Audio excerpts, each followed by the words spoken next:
So welcome all. Thank you for joining us today. I hope you and yours are all keeping safe as we collectively continue to navigate these challenging times, albeit trying to do so whilst we're all apart. I'm Rob Vember. I'm Senior Advisor for Communications with the Global Business School Network. For those of you who've come across us for the first time, we're a purpose-driven network organization currently comprised of over 100 business schools in over 50 countries across 6 continents.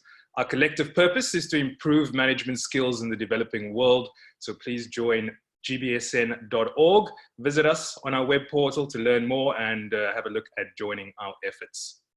Today's webinar, Locking in Jobs in a Lockdown, Coronavirus and Careers for Business Graduates, is partnered by the MBA Career Services and Employer Alliance. And I should say at the outset that, of course, as many of you will be logging in from your respective homes, so too are those of us on the panel. So we beg your indulgence with any buffering that may occur of the technological kind and also just of the human brain kind at this time. Please feel free to utilize the chat function to submit any questions, and we'll try our best to weave through some of those answers throughout the hour. Alternatively, of course, you can drop your question in the Q&A box and we'll address those towards the second half of the webinar. I'll keep the introductions brief. Of course, you would have already received and noted the profiles of our speakers. Ronit Avni is a tech and media entrepreneur and Peabody Award-winning producer. She's founder and CEO of Localized, a career tech platform that connects college students and recent graduates in emerging markets to industry experts and employers looking for top talent. Julia Zubko is Director for Career Development at Schwartzman College at Tsinghua University. Previously, she served as Assistant Dean at the Yale School of Management and Director at the University of Chicago Booth School of Business. Dr. Sean Ferguson is currently an Associate Dean at the Asia School of Business in Malaysia. Prior to ASB, Sean was Associate Dean of MBA and MSc programs at the Hong Kong University of Science and Technology's Business School. Sean also spent 8 years at Rice University's Jones Graduate School of Business. So thanks to all of our panelists for joining us today.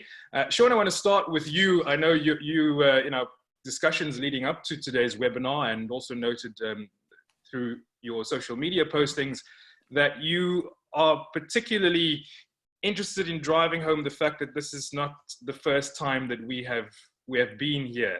Historically, there's precedent for the moment that we're going through. And I notice on my screen, we've lost Sean at that moment.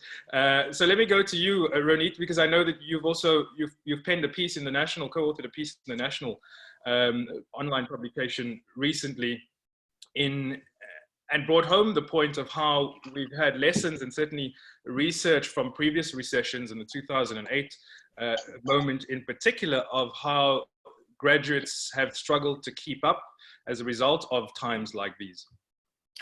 Absolutely. So we saw from the 2008 recession that those that were graduating into a recession had a very hard time. Many of them never caught up. If you look at benchmarks in terms of the salaries that they were receiving, in terms of their ability to perhaps purchase homes or cars or do some of the things that have traditionally been the benchmarks of middle class mobility. And unfortunately, those that graduate into these types of circumstances may never catch up, depending, you know, there are always exceptions, of course. And so our team and our passion and one of our major concerns is how do you make sure that students and graduating students in particular are as equipped as possible to enter an increasingly competitive workforce where employers are freezing hiring. Hiring is continuing right now, and we know that we're in conversation with dozens and dozens of employers at the moment. We spoke to one employer yesterday that's looking to hire 2,500 graduates in the tech sector, but not necessarily engineers this year. And that has not gone away, but it's going to be more and more competitive. And so we all need to think about how do we make sure that those students that are graduating have the insights that they need, they have the social capital that they need, they have the connections, they have the awareness, no matter where they are. And how do we level the playing field for those students in these circumstances? And I think we have to be mindful of the fact that this can have an impact for a generation for those students who are entering into this environment. Yeah. Sean, I was saying just before we lost you that you've noted on a number of occasions that we've been at a moment somewhat like this before historically in terms of a downturn and facing a recession. And I gather and infer from that you're saying there's no need for all of this panic necessarily. Well, so I think panic is not going to help make the situation better, right? And if I reflect back to times, in our career office, we were talking about this. I graduated in 2001 at the end of the, .com and 9/11 downturn, and then I've been in the business during the financial crisis, and then folks on my staff graduated during the financial crisis. We have a lot of people, and we've been kind of seeing what the key themes are, and there's no substitute for elbow grease and getting your hands dirty and working. And one of the things that we see with our students is that at this point in time, it's like it's easy to be negative and say, oh, it's going to be hard and it looks like I'm not going to get a job. But it's the reverse, right? You have to, you shouldn't put in more work in a positive economic cycle. You need to put in more work in a negative economic cycle. And what we saw in 08, 09 is that sometimes the star students who we all expect to work at the highest of the high-end jobs or whatever were the last ones to get placed, and the people who had already been humbled by the MBA experience and were flexible and open-minded were able to get jobs before those individuals. And so I think, one of the things I always tell our students is that it's better to be flexible early than it is late, right? You don't go through, multiple months and then at the end say, you know what, now I'm willing to take less or, do project-based work or something like that. If you do it early, you might be able to build up and build your narrative around, these unique opportunities that keep the process moving for you as you go through the placement cycle. Julia, you're away from the college a few times away from Schwartzman at the moment, and as you were saying to us before we started broadcasting, no obvious end in sight as far as when you may be able to return. How has your work increased exponentially changed over that time and space, so to speak? Sure. Like many institutions, we have a large international student body. With being based in China, we have 20% Chinese nationals and 80% foreign nationals.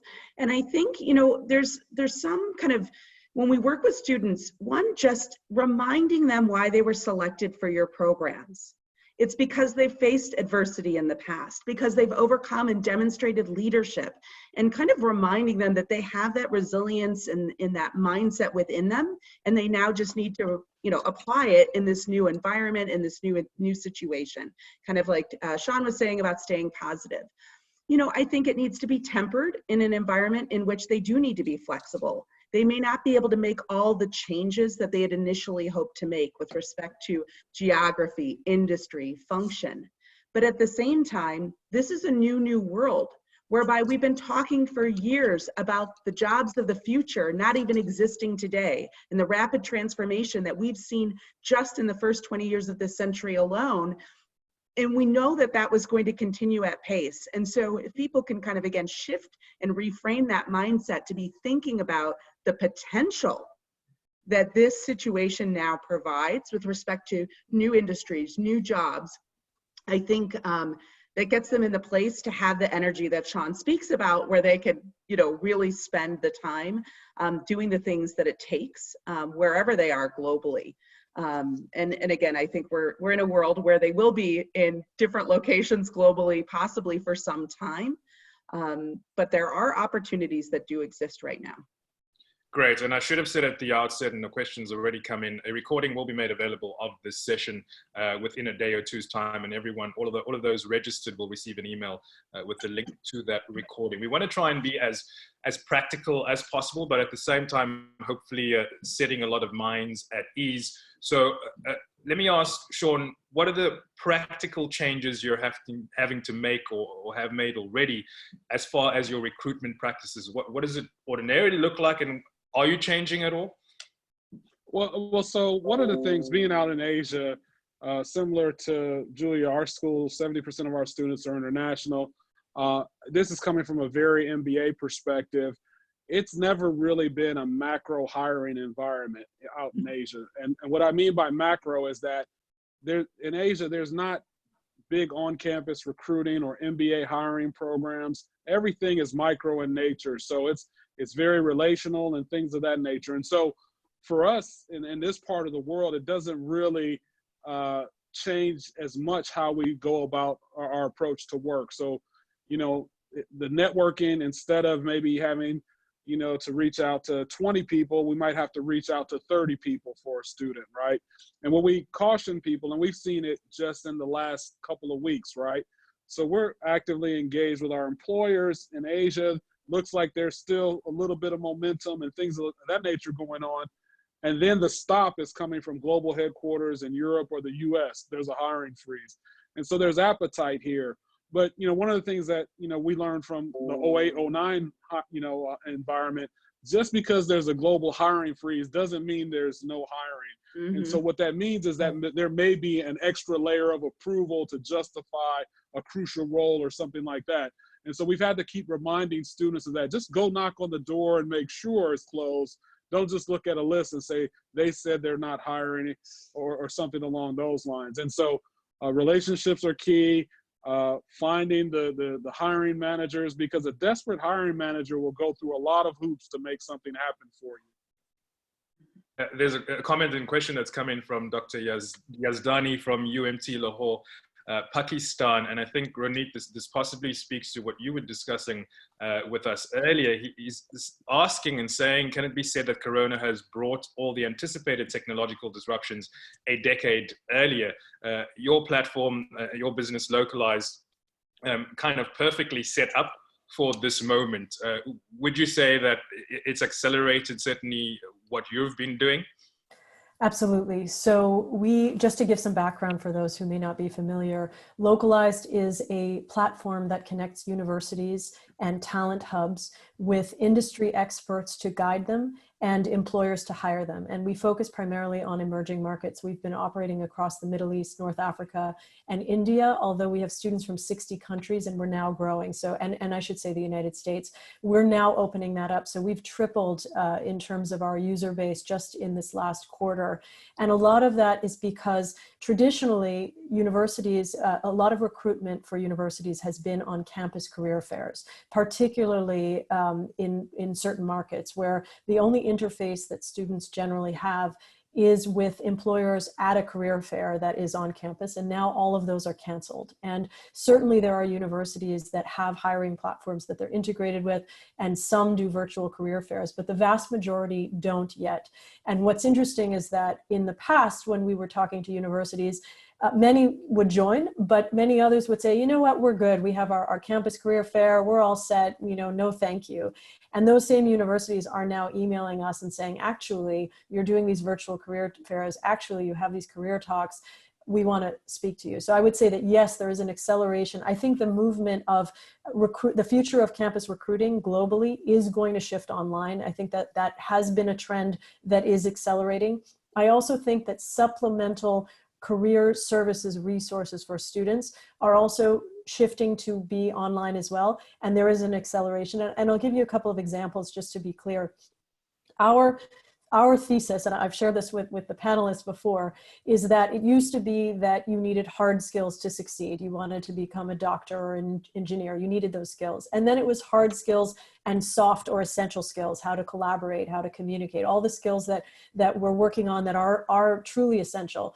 But these days there's a third leg to the stool, and that third leg is social capital. And many of the MBA programs provide that, right? And what I mean by social capital is alumni or access to employers or people who can give you insights about sectors that you want to enter. Now, the problem is that there is, and you're right, Rob, there's such an acceleration technologically in sectors like cryptocurrencies or Internet of Things or smart cities that sometimes the classwork isn't keeping up with the unbelievable exponential changes happening in industry, even with things like job titles, like what, you want to go into cryptocurrency analytics, what are the job titles you should be applying for? And that's where we feel very strongly that it's essential for students to be speaking to people working at the vanguard of these sectors. Because if you have the experts who are working in this field, they can say, these are the job titles, this is actually where we have a pain point. Because there are certain sectors right now, even in this climate, that people can't hire enough individuals. They just don't have enough trained. And so our mission and mandate is to make sure that students are aware of what those are, talking to people within industry, and then interfacing with employers. Great, and we'll circle back to certainly how jobs may be changing almost immediately as a result of this current moment. But Julie, on a practical level, how have you had to change, and I don't mean operationally from your home, but in terms of your engagement with recruiters and with students, has anything changed? Not as much as you would think. We're in a similar situation to what Sean described, where we have been predominantly online due to our location, class size, and diversity of student body. But I think then the way in which we've approached that has puts us a little bit ahead. So a couple of different things. For example, we work closely with incubators. And those incubators are providing opportunities for startups that may not be in a position to hire right now, but have great needs for growth, creating those types of connections and opportunities. The fact that predominantly we've had virtual engagement with employers, it's a social capital thing, as Ronit just described. It's not about necessarily them having a job right now, but having as many speakers engaging with students.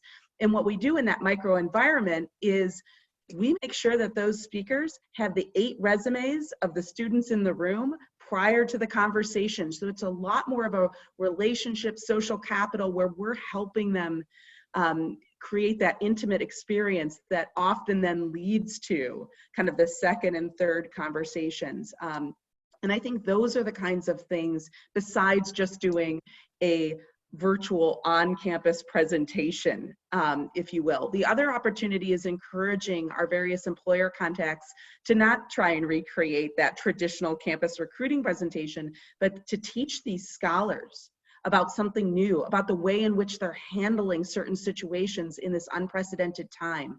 I think that can really enhance and help students understand, again, the ways in which they can kind of contribute. So it's often about kind of reshaping and not in kind of getting away from the room of 100 people, which again, doesn't necessarily lend itself as effectively online. And as far as career services is concerned, a question in from Amin Hakimi, who's a manager for career services at Carden University in Kabul, Afghanistan, asking what advice you have for ways of engaging students in situations like these. I guess, mass engagement, sure, you can put up a Zoom call, but depending on the size of your student body, what's the best practical way, would you say, for engaging students? I'm not sure if either of you want to have a go. I can talk very quickly about a program that's been very successful for us. We have career teams in which students sign up for topical areas. So let's use kind of informational interviewing as the topic, or self-assessment we do. And it's a 4-day crash course, an hour per day. And it's a small group that we have sign-ins from Singapore and from Brazil and from other locations, in which they work in small teams together to go through the process, such that by the end of the 4th day, they feel confident in the nature of the outreach they're conducting, the questions they would be asking when they talk to an individual, and then also actually having the meeting. These are really interesting and powerful ways in small groups to help them learn from one another, have it be 100% engagement, where they're submitting all of their requests and we're reading them together. They're submitting their questions.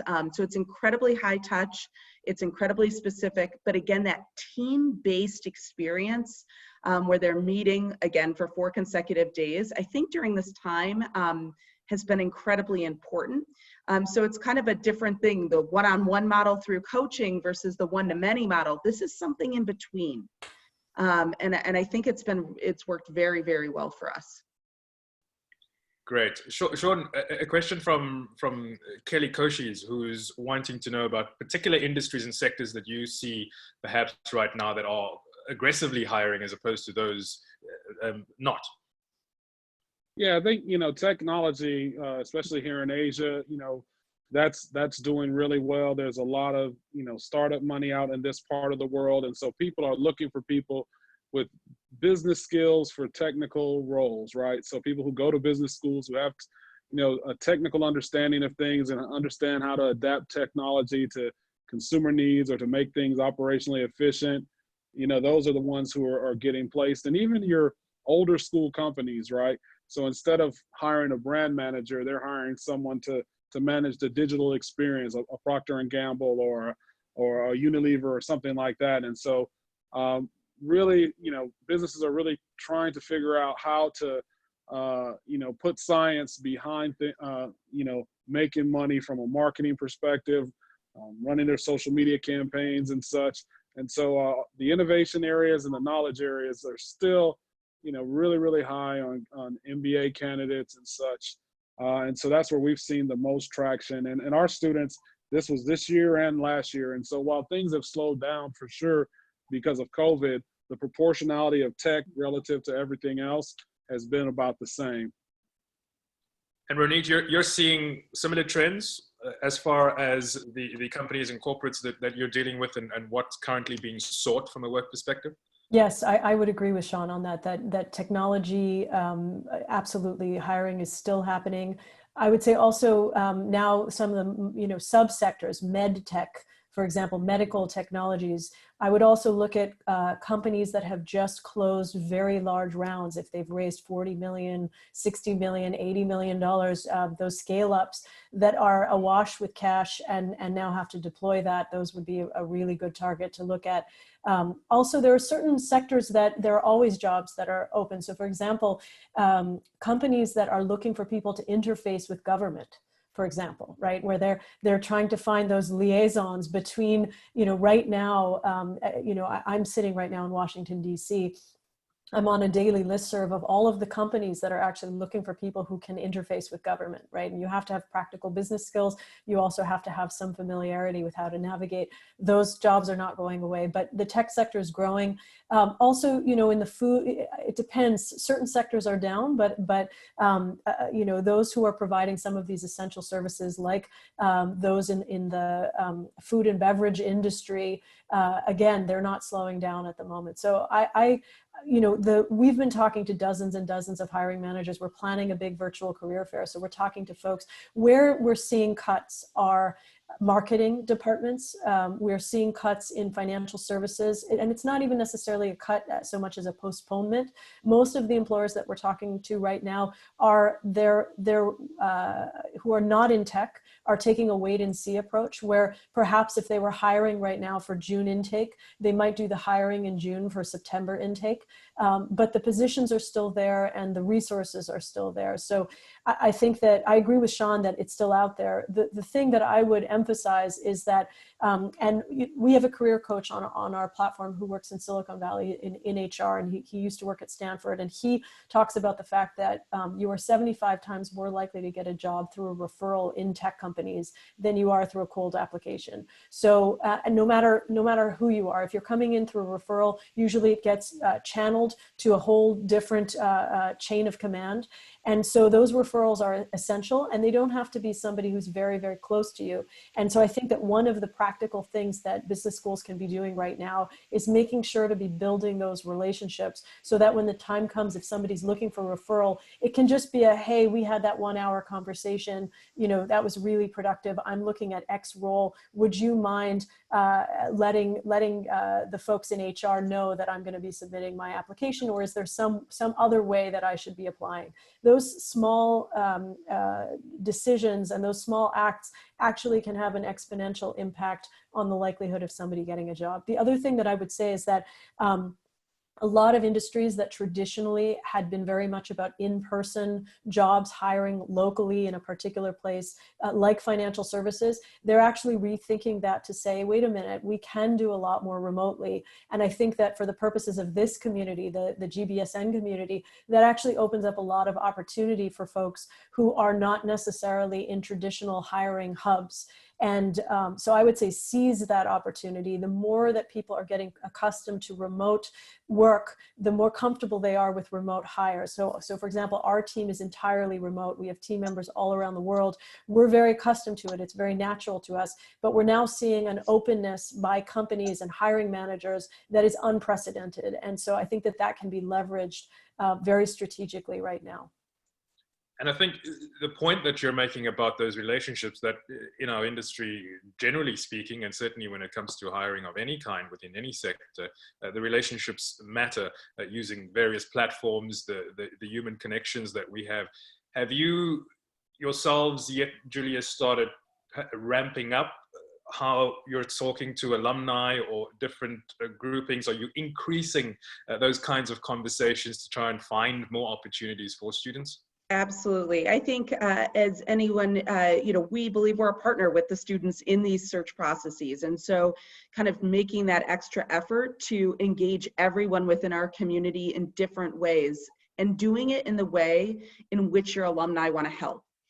So I think it's tapping your alumni leaders, heads of clubs and organizations globally. And if one region says, you know what, we want to receive their resumes and we want them to put a block in the corner that says the 3 things they want for that region, do it that way, because that's the way that is going to get them engaged and able to help. And so I think you do have to really listen. It's not just like, let's email all of our alumni the same PDF document of all the resumes of students seeking. I think that's really important. And I think the other comment, just to also build off of what Renee was saying with respect to engagement with, again, alumni or employers, you might have in North America potentially, or other areas, well-developed areas, this idea that resistance, possibly on behalf of students and employer contexts, that this going virtual for interviewing is going to be very, very challenging and difficult.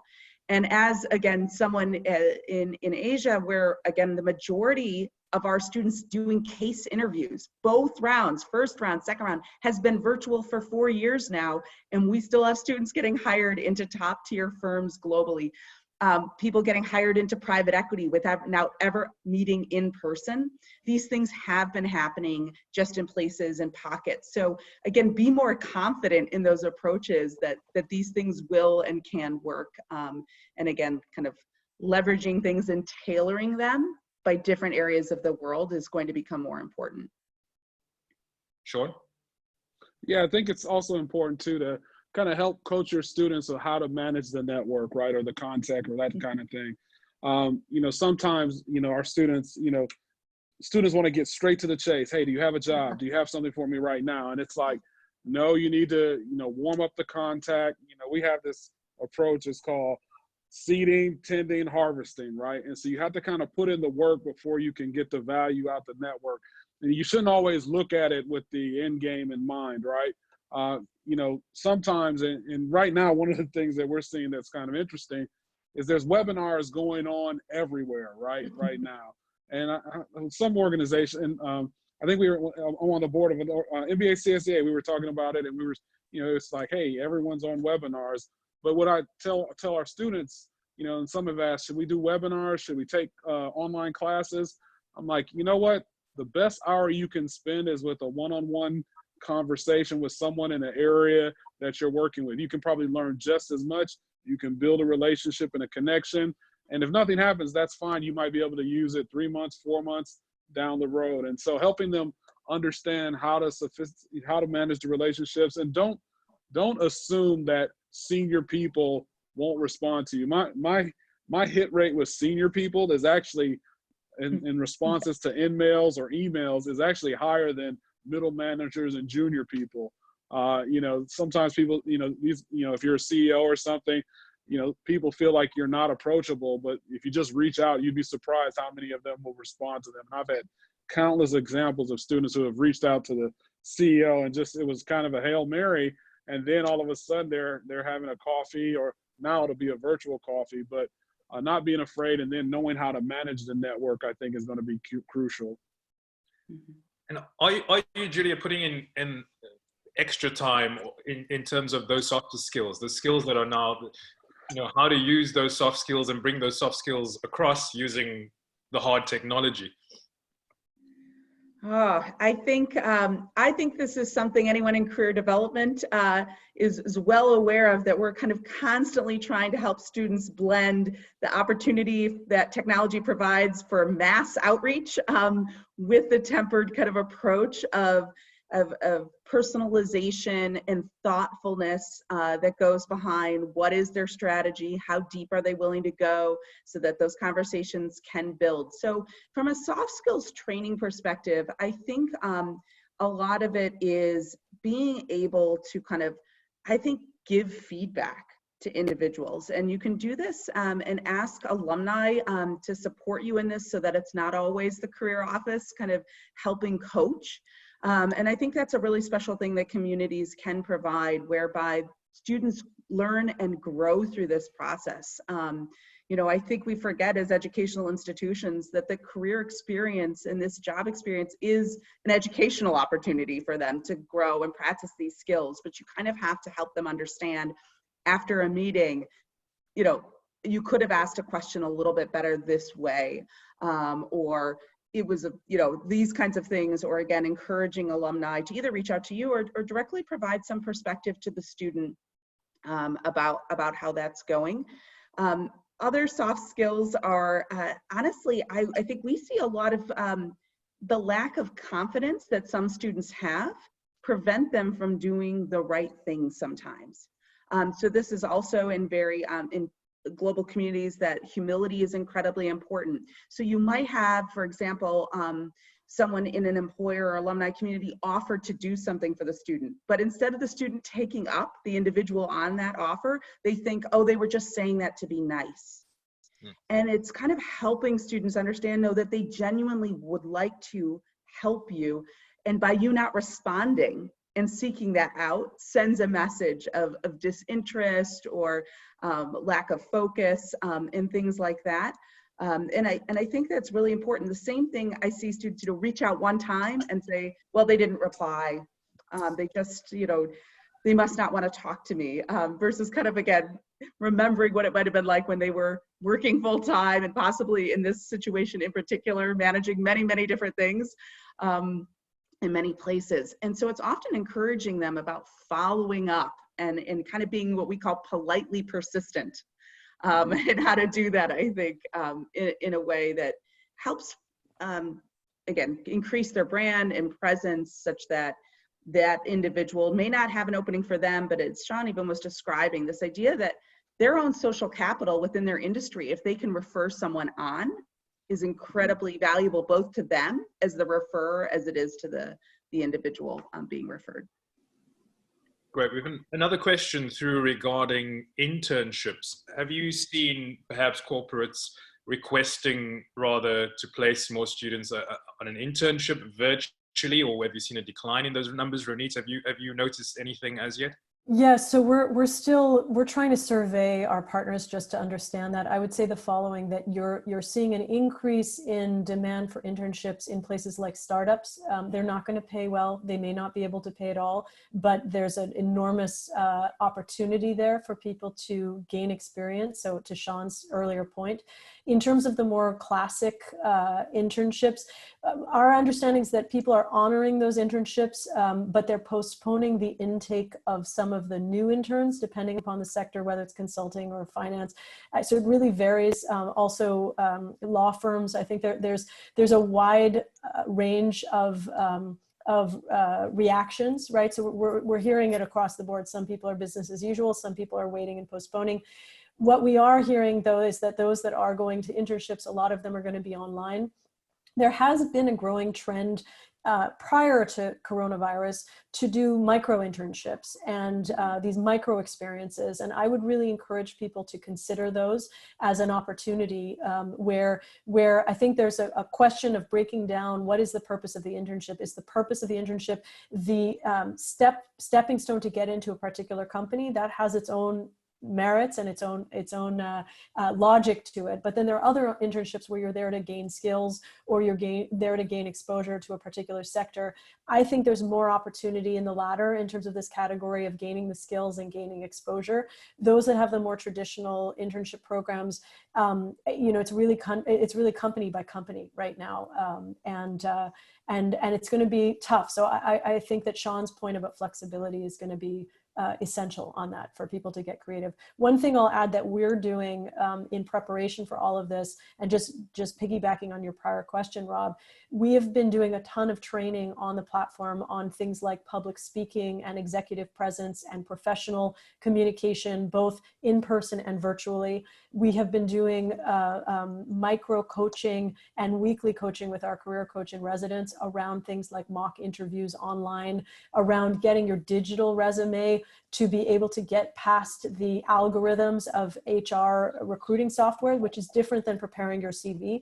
The thing that I would encourage people to pay attention to, because we work so internationally, is that, and I know people are aware of this already, but CV norms, resume norms vary from place to place, things like marital status and age and things along those lines.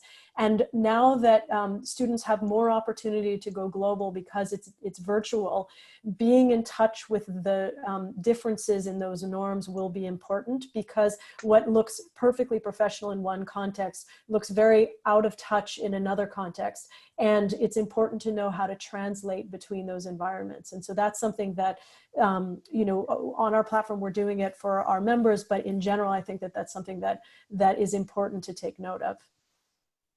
Sean, from an internship perspective, are you seeing any movement either way? So it has slowed down a little bit, but I think, this goes to the engagement what we have to have with employers, right? It's kind of throwing out options to them. So that, we're having to, explore many degrees of freedom for them. Can the student work remotely? Instead of a full-time job, would an internship work? Can we do some project-based work? In Asia, one of the things that's common is like the internship isn't like a strategic evaluation tool in a lot of cases to a full-time conversion. It's kind of like interim work on a lot of cases. And so, what we've also had to coach students on is that make sure if you do an internship or if you do project-based work, that it's scoped out. One of the things that you can run into, particularly in a crisis like this in Asia, is that someone gets accustomed to free or discounted work. And so by setting the parameters such that you get what you need from an experience standpoint, but you also give yourself the flexibility to network and to continue to explore to find that full-time opportunity is important. And so that's how we handle the student side. I think employers are looking for options and degrees of freedom. If it's an intern or project-based role, they may not have to get another level of signature or something along those lines.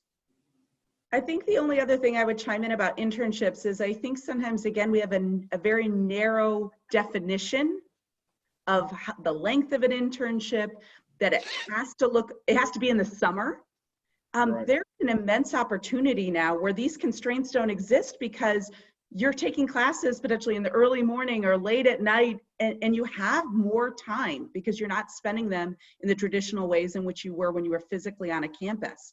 This presents all sorts of opportunities to contribute in kind of the way we've always been talking about the future of work being contract-based and different things like that. And I think that there are lots of opportunities, even if individuals start on the easily by going back to former employers who already know and trust them. But these, again, I think are often overlooked as we sometimes aren't as flexible as we need to be and as creative as we need to be in thinking about what an internship really means. Well, there's also another point. There's this metric I think we've all heard in career services, that the average MBA changes jobs after 18 months. So that means a lot of people are exiting quickly, and there are a lot of bad marriages. And so an internship after graduation may, give you the opportunity to avoid a bad marriage, while getting some good skills and moving on to and getting yourself to the best opportunity, instead of locking in with someone for, you're like, it's kind of okay, but it's a full-time job. So I think looking at it from a positive way of it's helping you to select a better partner for the long term. And I think to that point, Sean, exiting jobs 18 months post MBA and that kind of research, we were chatting in the call, setting up this webinar as well, about how generally very eager graduate students are wanting the job after graduating, wanting that one that's going to set them up for life. And have you had to do a lot of kind of pep talking and encouraging around, maybe now's the time to just get experience in a different area, or certainly just, any job at this point is going to be a good job and ultimately contribute to your building block? So one of the things that we've also had to help students understand, so there's this kind of prototypical one-page resume for MBAs, and MBAs, tend to be more strategic hires, right? And, another path to success that we found in 2008 and 2009 is that people were hiring people who had experience doing things. And a way to more quickly get into a role was, like, instead of trying to change 2 degrees of employment, industry and function, you anchor on function, and then you change industry or something. So you're relying on your prior experience. And that helped a lot of people get into interesting roles. If they were able to make that one change, the pivot around one dimension, it still set them up to be able to continue that change and evolution. Say that current role doesn't work, that first role post MBA doesn't work out, or it runs its course. Julia, are you encouraging students? Are you at that point yet where you're saying, hey, look left instead of right? Absolutely. But again, it's similar to what Sean just shared about the levers. How many changes did you want to make? And just helping individuals understand that, yes, they might have to kind of make a concession here or there, but that stepping stone to the longer term trajectory. The first job is not the last job, as we all know, with the cyclicality, and again, reminding them of that, and that this is, what they're looking for, right, in the right opportunity is excellent mentorship, gaining skills, and making progress on their personal path. And I think there are many ways in which that's possible. And the people who kind of hold out and remain really very rigid, I think are closing themselves off to lots of opportunities. So it's hard. And I think you can encourage people to work multiple pathways, to diversify their efforts. And I think that's kind of also important too, to keep in mind. Ronit, have you seen a different kind of employer come knocking as a result of all of this? It's interesting. We're getting a lot more VCs coming on behalf of their portfolios to want to connect. That's generally, scale up, and these can be large, companies that have just closed large rounds. That's certainly happening. And no, otherwise the profiles have been fairly constant. One thing that I will add that's going to be essential for this period of time is that students can only apply for the things that they know exist. And I mean that, I'm not trying to be cute about it. You have to know what are the range of sectors that are out there, and things have changed so dramatically that to be able to understand, okay, how, where are the opportunities now around immersive technology, right? We're in a moment where there's going to be a lot more virtual training that's happening. As a result of virtual training, there's going to be a lot more use of immersive technologies way beyond the applications that we may think of when we think of augmented reality or virtual reality as an example. And so making sure that people who are working in these sectors are continually talking to your students and continually sharing with them, okay, this is what's opening up now, because many of these trends, as we talked about earlier, are accelerating. There's a lot of job opportunities there. The earlier adopters are going to do well, and especially, so I'll just give you an example, right? So, I mentioned the crypto space before. A couple of years ago, you couldn't find a course. If you wanted to learn about cryptocurrencies, you couldn't find a class on it. And in fact, a few UC Berkeley students actually actually developed a course that they then made available online. And so some people who were entering the sector were studying from students. They were learning from students because they couldn't find professors to teach. Now, there are a lot of fields like that, right? Where we haven't yet codified some of the changes into courses. And so that means that we have to be talking to people from a broad array of sectors. And so I would say that the more that the university can ensure that it's tapping into its own alumni, tapping into its own social capital in a really expansive way, that's also going to help the students become flexible, because they may have certain rigid notions about what they want to become simply because the mental models that they have are limited, right? That they don't know that a particular career path could be fascinating because they haven't encountered what it is.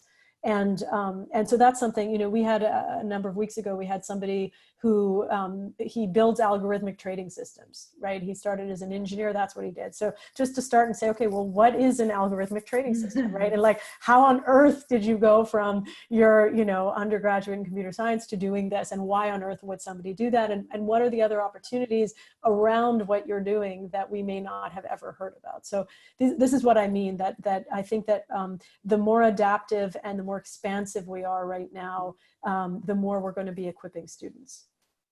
And I think that's spot on. Reading a piece that was suggesting as well that positions may temporarily be kind of frozen as these employers try and figure out, well, who do we need and what do we need, and how's that changed from, you know, 6 weeks ago to today. So there needs to be that constant communication, I'd imagine, between these various career offices and these various platforms and potential employers to work together to figure out how we can better align the talent that exists and what the needs are at the other end. Also, perhaps a suggestion that some students looking at this moment may think, well, you know, should I just, if I have the luxury and fortune to continue with my studies? Are you finding any of that as yet, Julia? Meaning stay on to study? Meaning staying on and, you know, doing another a short course, another program, another degree, whatever the case may be, trying to ride this out by furthering education as opposed to jumping into the job market, delaying the entry. Yes, I think we've definitely seen an uptick, and in some of the various universities globally have hit on that trend and extended deadlines for various programs for extension. But I think, you know, people really need to think about the trade-off. It is a safe haven, possibly, to spend another year in an academic environment until kind of there's a rebound in the market. At the same time, there's an economic trade-off between spending a large amount of money on tuition, especially if it's in a virtual environment for the first 6 months, where you may not be able to capitalize on everything that the program might have been able to offer in a more traditional sense in person. So yes, I think it could be a safe haven. We definitely see an uptick of interest of people wanting to pursue that. But again, I do think people shouldn't automatically gravitate to it based on what Ronit said, because that's what they know. They don't know what they don't know. And there's so many unicorns globally that are just growing exponentially, that going back to a home market or starting in a place may get them much farther ahead than if they had kind of stuck to the plan that they had kind of always envisioned. I think there's also amazing platforms that we're seeing, so many different educational learning tools that aren't even just let me speak at you and teach you a topic, that are really interactive now. And again, there's a lot out there for everything from financial services to kind of learning different kinds of coding or again, highly technical and specialized skills. And again, we all know it's really important that sometimes you don't need to master something, but you do need to master the lingo and the understanding of concepts. And we see many students right now kind of taking these short courses. And as we always talk in career development, if you're not enjoying that short course or, you know, learning and talking to these individuals, this might not be the pathway for you. And that's kind of at an educational standpoint as well. I think we're also, though, trying to temper all the resources that are being provided with the fact that we need to acknowledge that people are in very uncertain times, dealing with very different things, and also giving people the space at this time to go at the pace that they need to be going at to accomplish things in a way that they don't kind of, again, have everything as it relates to their life kind of unraveling all at the same time. So I think it's always important to kind of contextualize a bit what people are going through. I think we can be very eager about how everyone can be fully taking advantage of this time, but helping students understand maybe how to prioritize is equally important. And I thought maybe just with the time that we've got left together, looking ahead, there's a lot of speculation generally, a lot of guessing, a lot of educated guessing, some not so educated about where we're going with our lives as individuals, as collectives, and specific, of course, to our industry and the sector and your respective career services department, so to speak. Sean, maybe to start with you, can you try and project and think ahead of how this moment will change in the long term, will change how you operate? So I think an educated guess is we're going to bounce back because it was so abrupt how we started. I think, there's a lot of capital in the market. A lot of people want to see return on their investments. I think you're going to have a lot of pent up demand. This is like, the extent to which there's been a pullback has been so hard. So I think there's going to be a lot of opportunity. I think for us, how it's going to change how we work. I think it's going to put more emphasis on micro, career searches instead of macro oriented, approach to careers and things of that nature, right? And that is going to put more of an emphasis on networking and connecting with people and that kind of thing. I think for everyone who's going through this crisis, what you've seen happen is that, like, for whatever reason, I've connected with people I haven't talked to in 10, 20 years, right? And it's, the value, the social capital that Julia and Ronit talked about, rekindling some of that, not just because I have some intention that I want to get out of it, but I'm just checking on people to see what's okay, if they're okay, and they're offering things to me and I'm offering things to them. And so I think, this experience and, what's taken us away from daily human interaction, I think has really brought more humanity into it. So I think people have been, seeking out to reconnect, rekindle, and that kind of thing. And honestly, now when I reach out to someone, I have a couple of Brazilian students. I've been reaching out to, former friends who are happen to be in Brazil or different parts of the world now. And, it's like, oh my God, I've been thinking about you. I wanted to talk to you. And so I think it's going to, we're moving more and more towards micro searches, at least on the graduate level. It's not quite the same scale as the undergraduate level. And I think helping prepare students for that. So people, everything's getting more bespoke. Everything is getting more custom and personal. And I think it's, that's just how our service is going to be going forward. And I think we need to gear our processes to that. Also, I think, as career offices, we spend a ton on tools and students don't use the tools that we have. But right now, these virtual tools that we have partners who have, amazing job boards. I think most schools pay for digital advisors and things of that nature. And so we want our students to use more of these things, man. So I think leveraging tools more and being more micro about everything we do, I think is going to continue to take place. Julia? I would just echo everything that Sean has said. And I think there's a huge opportunity now because we're shifting the way in which we're approaching recruiting or career development activities. There's going to be a great leveling whereby we always know that there are only so many recruiters who can get to only so many campuses. This new environment really changes that dynamic because these recruiters have always known that there's talent that they've never been able to reach or tap. And so I think there's going to be a great shift globally, enabling more talent to get even greater visibility than they ever had before when it was a campus model. And I think that's very exciting. I think the other thing that we've really experimented with to great success, as I mentioned, these small teams. But the other component of that is that we only worked with, incoming students very, very minimally. Let's get your resume in order. It's when you get to campus, you got the full access to programming and resources. And then again, alumni was a separate thing. We're now mixing these groups of individuals in these small team formats, kind of again, releasing ourselves from constraints that we kind of had in the past, whether they needed to be there or not. And again, I think kind of experimenting in those ways is going to also equally be exciting on the career development front.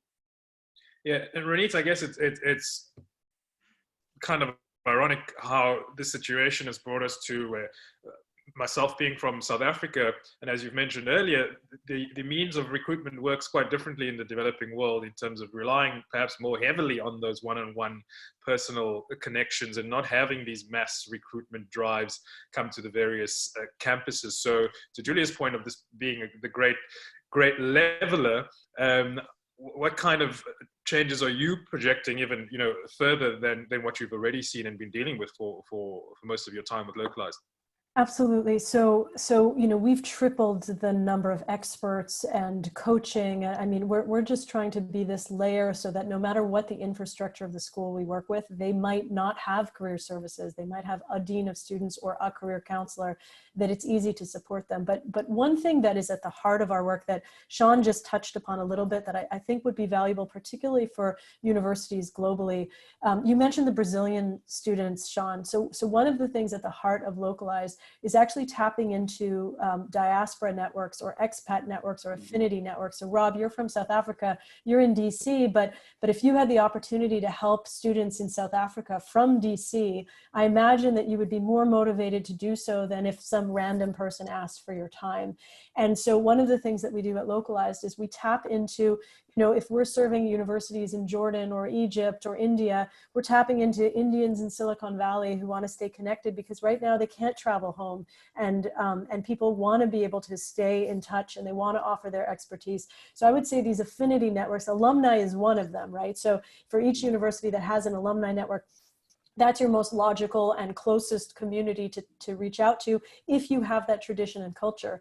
But if not, I would say that leveraging those affinity networks, that's something that we're trying to build as an ecosystem on Localized so that people can do it naturally. We're going to be doubling down on that as well.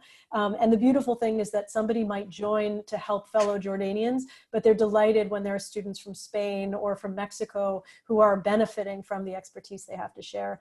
I think the other thing to keep an eye on is just there are certain sectors that they're not backing down in terms of, the sectors like AI. If you want to find careers in AI, data science, again, med tech, as I mentioned, these are evolving sectors that need a lot of innovation and are going to require a mass participation. So I would definitely encourage students to keep, if there are sectors that they're passionate about that are growth sectors, this is a lull with regard to some of those fields. I think others are going to have a harder time, if you're in the tourism and travel industry, that's going to look radically different. And I don't know what the answer to that is, but I would certainly encourage students to be talking to people who are working in those sectors that we know are going to be growing over the next decade or so. Great. Well, all that's left to say is to thank you to all of you, Julia, Ronit, and Sean, and everyone for sticking around as well. All of our speakers are on LinkedIn, and I think that's probably the best way if you'd like to reach out to them. We will be sending through an email with those particular contact details and also a copy of this webinar once it's ready to be dispersed, probably latest by Monday. So in case you've missed anything, not to worry, we will be sharing all those details with you. Just a reminder, next week on Wednesday, April 22nd, we've got another webinar coming up, Communicating Through the Pandemic. Panelists will focus on the crisis communications efforts at higher education institutions, what's worked, what's not worked, what challenges remain.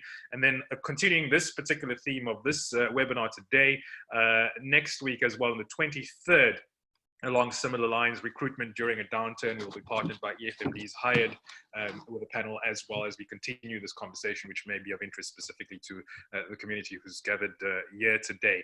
And a special thanks as well to Megan Hendricks and her team at the MBA Career Services and Employer Alliance for assisting in getting us going and getting this panel going today. So Ronit, Julia, and Sean, thanks again for all of your time. Thank you Thanks so much. Thank you. It's been a pleasure. And thanks to you for joining us. Stay safe, wash your hands, keep those following distances, and we look forward to you joining us next time. Have yourself a good afternoon or a good evening or good morning from Washington. Great. Thanks again.